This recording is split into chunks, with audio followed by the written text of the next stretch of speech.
camera and phone had overheated. I'm gonna pick back up where I left off here in the East Baltimore down the hill community near John Hopkins Hospital, and I'm gonna take a turn down Monument Street. I'm gonna take a turn down Monument Street. I'm gonna put the camera down while I make this turn real quick. But I'm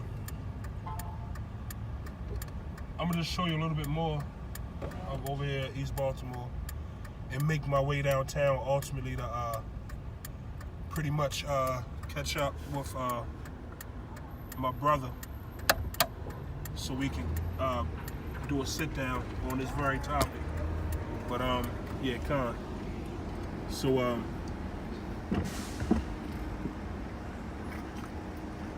right here approaching John Hopkins Hospital. You know, John Hopkins also has a college here in Baltimore.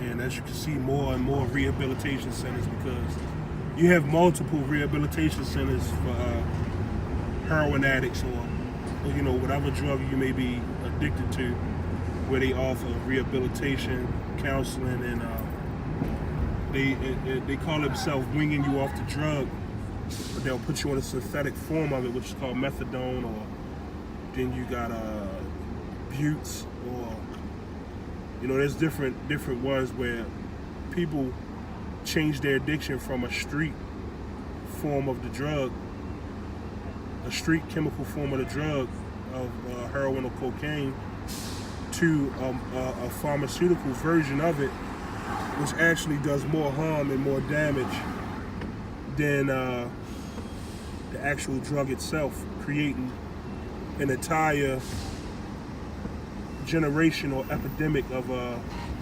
opioid dependency, man. You know, Baltimore has always been known as a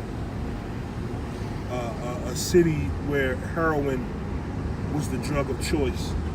Okay. Now, you know, I'm going down Miami Street, you know, a very popular part of the city as far as, you know, so-called Blacks, Latinos, and Native Americans.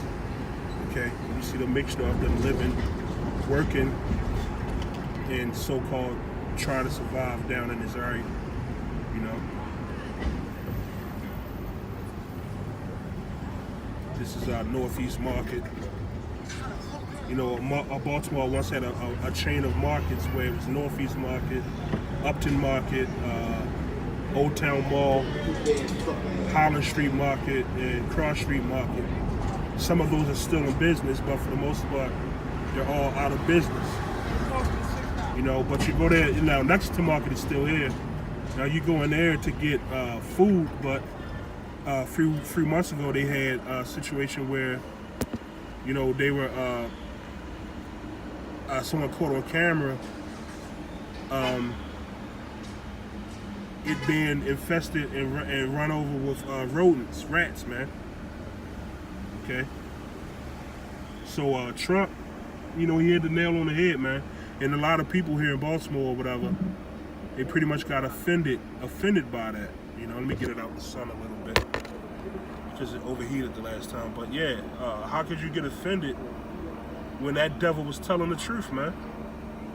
You know, in our communities, you know, Jake, man, hey, I don't want to say the words have pride in where you live, with your community, but man, you can see a Jake walking down the street eating food or drinking, and just take it and just throw the trash in the street, man.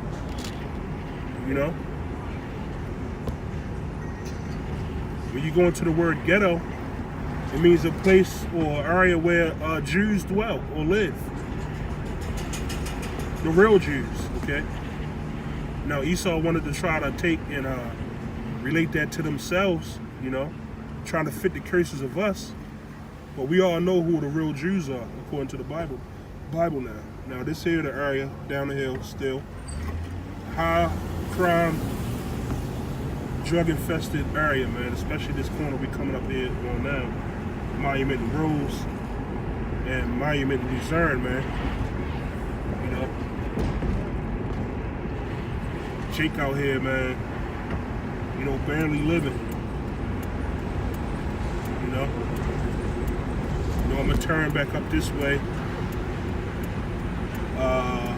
What I want to do? I want to go up here. No, I'm gonna go up and or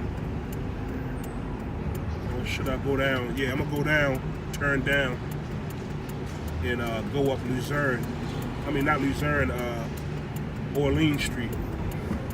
You know, which is still considered down the hill, or what we call over here Chapel Hill, or just simply Orleans. Like a lot of areas, we refer to it as a name of a main street, like the street that just came off of Monument, or Madison, or Harford Road. Baltimore's a very territorial place, and it's like Jake, Israelites, they pretty much glorify ignorance. Okay, you glorify known drug dealers in the neighborhoods that we come up in, or we glorify which section got the most crime and this, that, and other. And I'm not going to say we, because I was much caught up in that mind state, and some of that old man comes back out where you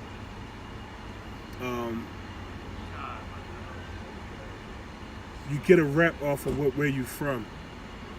Okay.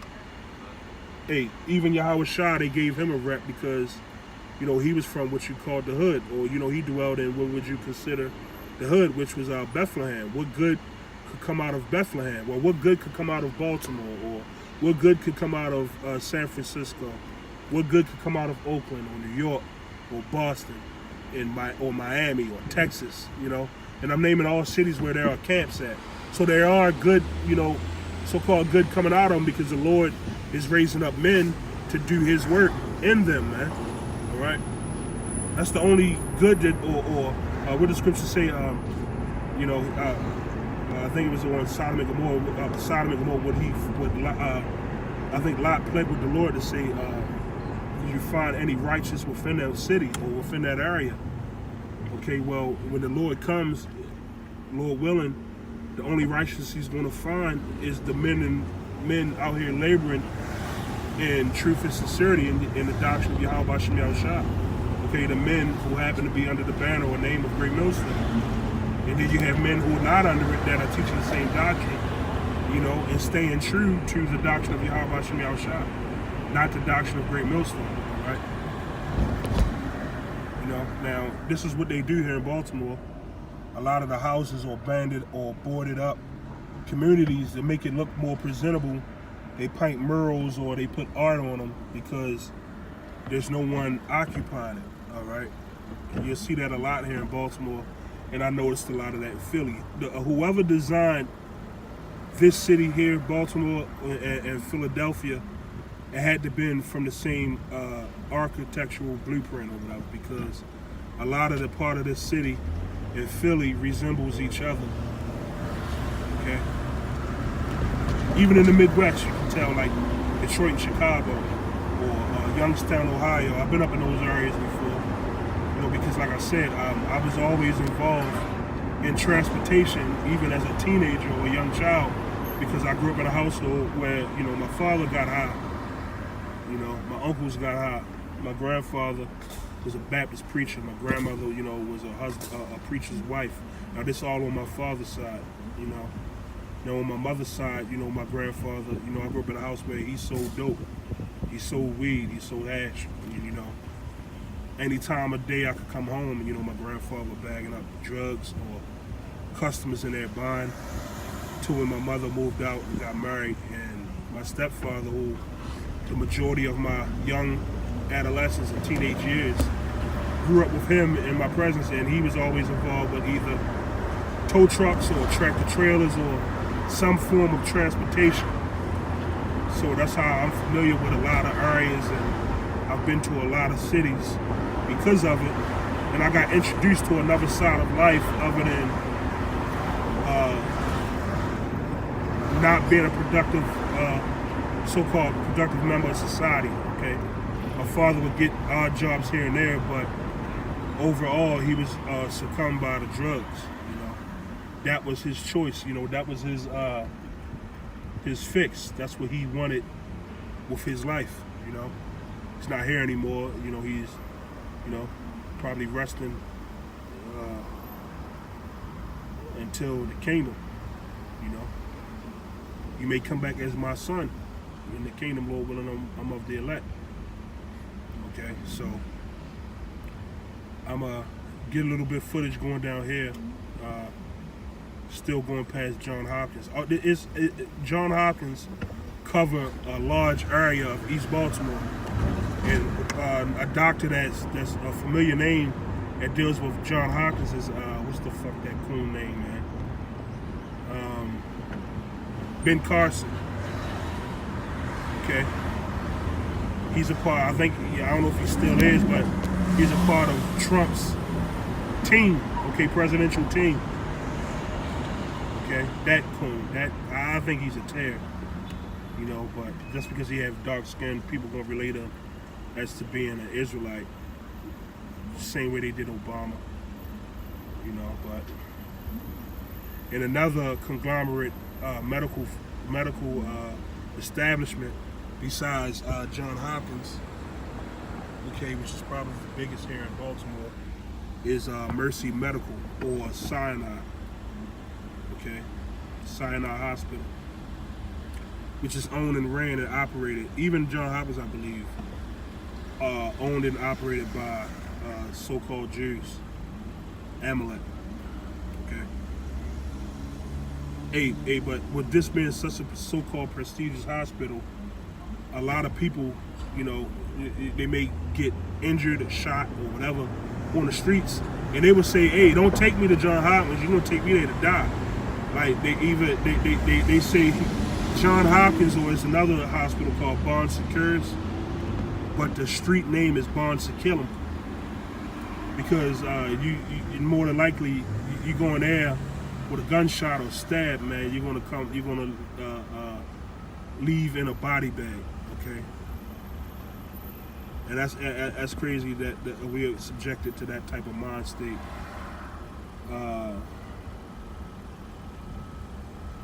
Here in Baltimore. You know, I'm quite sure that goes on in a lot of other cities. But I'm ready to go make a turn and go down Fayette Street. And this is what you see to your house left over here. There's a housing development called Douglas Homes. It's one of the few housing projects that are still up here in Baltimore.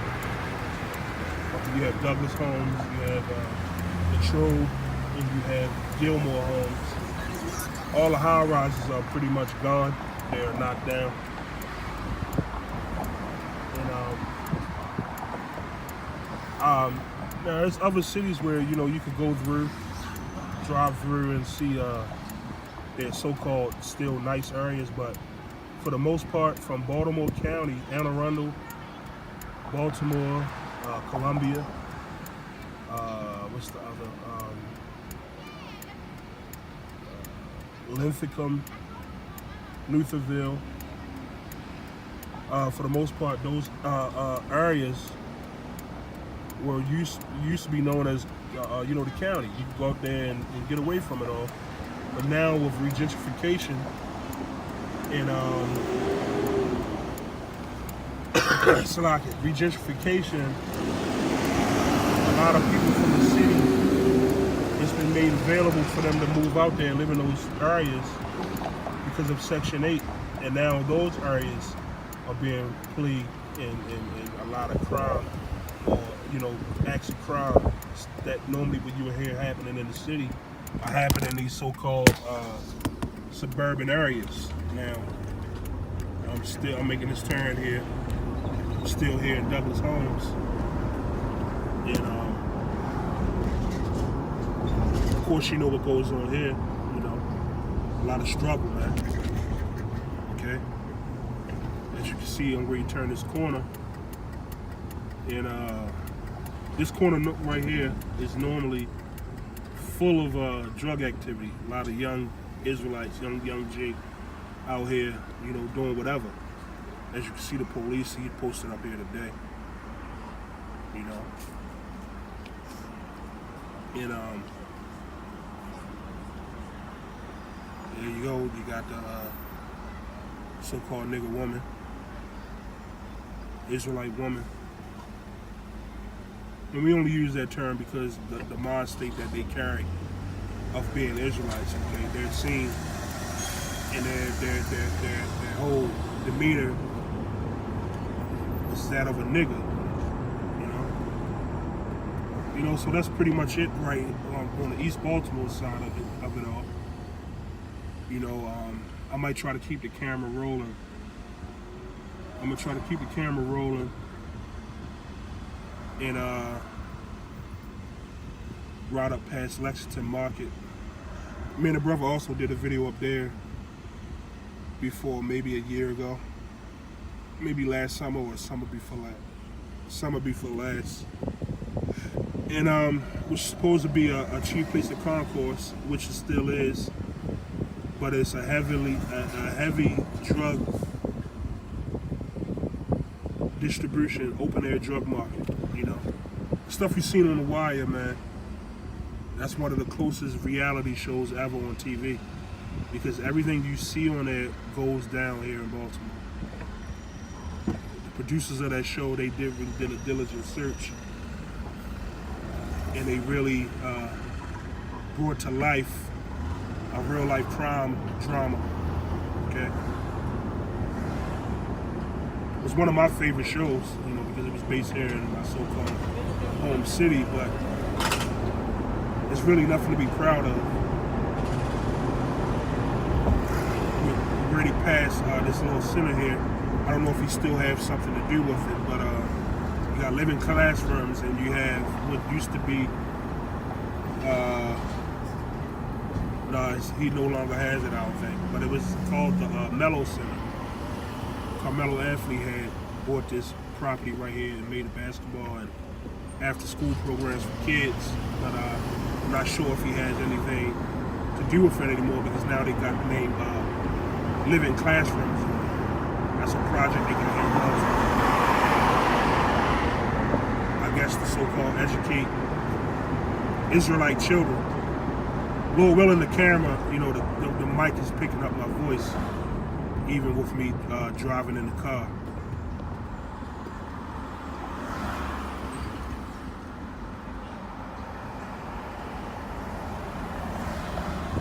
As a matter of fact, I'll be right back.